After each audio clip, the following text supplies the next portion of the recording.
নমস্কাৰ বাইদেউসকল, আপোনালোকক আমাৰ এই দিব্যজ্যোতি ভূঞা ইউটিউব চেনেলটোলৈ স্বাগতম জনাইছোঁ। বাইদেউসকল, আপোনালোকক আজিৰ এই ভিডিঅ'টোৰ জৰিয়তে অংগনবাড়ী কৰ্মী সহায়িকাসকলৰ যিটো ভাল খবৰ, অৰ্থাৎ তেওঁলোকৰ যিটো দৰমহা বৃদ্ধি নাইবা মাহিলী পেঞ্চনৰ ওপৰত সচলত যিটো তেওঁলোকে আন্দোলন কাৰ্যসূচী ইতিমধ্যে চলাই গৈছে, সেই আন্দোলন কাৰ্যসূচীত বহুতো দল সংগঠনে তেওঁলোকক যিহেতু সমৰ্থন তেওঁলোকক কৰিছে আৰু সমৰ্থনত বহুতো তেওঁলোকৰ বক্তব্য ইয়াতে ৰাখিবলৈ পোৱা দেখা গৈছে।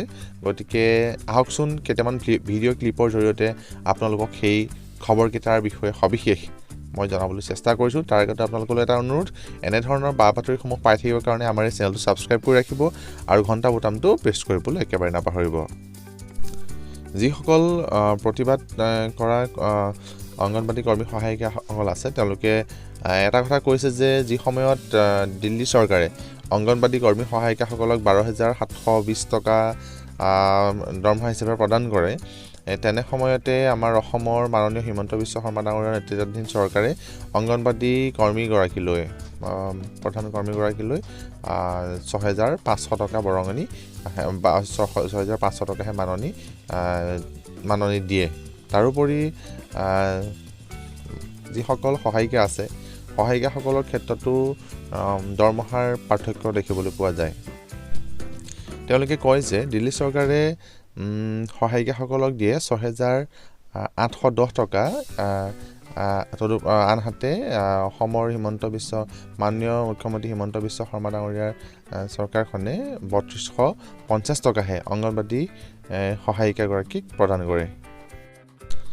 সচলত যিসকল অংগনবাড়ী কৰ্মী সহায়িকাসকলে প্ৰতিবাদ কৰি আছে, তেওঁলোকৰ প্ৰধান আৰু মুখ্য দাবীটো হৈছে তেওঁলোকৰ দৰমহা বৃদ্ধি আৰু লগতে মাহিলী পেঞ্চনৰ যি সুবিধা আছে তেওঁলোকক সেই ব্যৱস্থা কৰি দিব লাগে আৰু অৱসৰৰ যি বয়স 60ৰ পৰা তেওঁলোকক 65 কৰি দিব লাগে। এইকেইটা হ'ল তেওঁলোকৰ প্ৰধান দাবী।